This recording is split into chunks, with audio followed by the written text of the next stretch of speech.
So సుమారుగా 30,000 నుంచి 40,000 మంది వరకు కూడా నిన్న జగన్మోహన్ రెడ్డి గారిని చూసేందుకు ముందుకు రావడం ఒక అద్భుతమనే చెప్పాలి. టోటల్గా జైలు దగ్గర నుంచి నల్లపురెడ్డి ప్రసన్న కుమార్ రెడ్డి గారి ఇంటి దాకా 7.7 కిలోమీటర్స్ మొత్తం ట్రావెల్ చేశాం.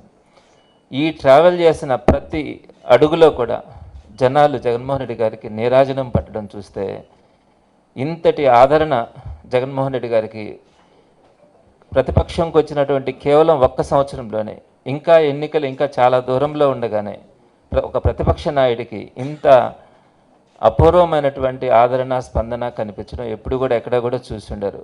అంతటి ఆదరణ నిన్న కనిపించింది. దీనికంటే ముందు ఒక 2 విషయాలను మీ దృష్టికి కూడా తీసుకొని రావాలి.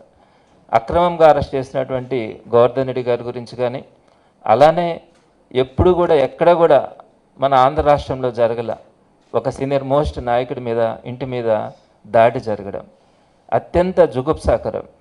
సో అలాంటి సందర్భం జరిగిన తర్వాత ఈ 2 ఇన్సిడెంట్స్కి సంబంధించి మా నాయకుడు వైఎస్ఆర్సీపీకి సంబంధించినటువంటి మా నాయకుడు పరామర్శించడానికి నెల్లూరుకు వస్తూ ఉంటే ఎన్ని ఆంక్షలు పెట్టారంటే, కనీసం హెలిప్యాడ్కి మేము అప్లై చేసుకుంటే, అంటే మా ప్రైవేట్ ల్యాండ్స్లో పర్మిషన్ ఇవ్వమన్నా కూడా పర్మిషన్ ఇవ్వకుండా లాస్ట్ మంత్ 3వ తారీఖున వస్తామంటే 2వ తారీఖు దాకా కూడా పర్మిషన్ గురించి ఏ మాట కూడా చెప్పలే.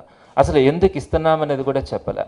24 గంటల ముందు జైలు పక్కన ఒక అటవీ ప్రాంతం ఉంటే ఆ అటవీ ప్రాంతంలో హెలిప్యాడ్ ఏర్పాటు చేసుకోమని సుమారుగా 35 కండిషన్స్ దాకా కూడా పెట్టించినారు. రకరకాలైనటువంటి కండిషన్స్ అడుగడుగున, అంటే హెలిప్యాడ్ దగ్గర పొజిషన్ ఎట్లా ఉంటుంది, ఎవరెవరు ఉంటారు, అదేవిధంగా జైలు దగ్గర ఎవరెవరు ఉంటారు, బై రోడ్డు వచ్చేటప్పుడు ఎక్కడెక్కడ ఎవరెవరు ఉంటారు, ప్రసన్న కుమార్ రెడ్డి గారి ఇంటి దగ్గర ఎవరెవరు ఉంటారు, ఇలాంటివన్నీ కూడా డీటెయిల్స్ చెప్పంటారు.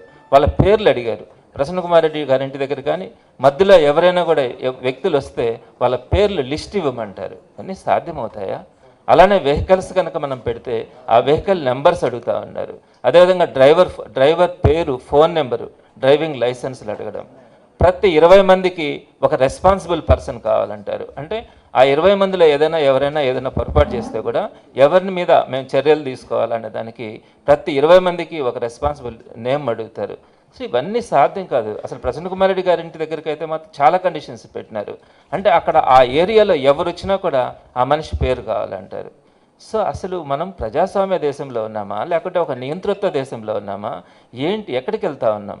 ఇలాంటి కండిషన్స్ అన్నీ కూడా పెట్టి జగన్మోహన్ రెడ్డి గారి పర్యటనను అడ్డుకోవడానికి ప్రయత్నించినప్పుడు చాలా బాధ అనిపించింది. ఇంకా కూడా దౌర్భాగ్యం ఏంటంటే, మహిళా లీడర్స్కి రాత్రి 1:30 ఆ సమయంలో వాళ్ళకి ఫోన్లు చేసి మీరు బయట రండి, మీకు నోటీసులు ఇవ్వాలా అని చెప్పి అర్ధరాత్రి మహిళల్ని బయట పిలిపించి నోటీసులు ఇచ్చి సంతకాలు పెట్టించుకొని వెళ్ళారు. వల్ల చాలా చక్కగా నిన్న అన్ని వేల మంది జనాలు వచ్చినా కూడా ప్రోగ్రామ్ని సక్సెస్ఫుల్గా చేసుకున్నాం. ఎక్కడ కూడా మాకు అధికారుల దగ్గర నుంచి కానీ పోలీసుల దగ్గర నుంచి కానీ పెద్ద సహకారం కూడా లేదు. మేము వాలంటీర్లను పెట్టుకున్నాం. మేము సపరేట్గా ప్రైవేటు వ్యక్తులను కూడా కొంతమందిని నియమించుకొని ఎవరికి కూడా ఇబ్బంది కలగకుండా వాటర్ ఫెసిలిటీ దగ్గర నుంచి ఆ కాన్వాయ్కి సంబంధించి జగన్మోహన్ రెడ్డి గారి కాన్వాయ్ వెళ్తూ ఉంటే అక్కడ ఎవరు కూడా జనాలు పైన పడకుండా ఆ కాన్వాయ్ కిందకి రాకుండా జాగ్రత్తలు తీసుకోవడంలో కార్యకర్తలు, నాయకులు అందరం కూడా సమిష్టిగా పనిచేయడం వల్ల నిన్నటి ప్రోగ్రాం ఎక్కడ కూడా అవాంఛనీయ సంఘటన జరగకుండా విజయవంతమైంది.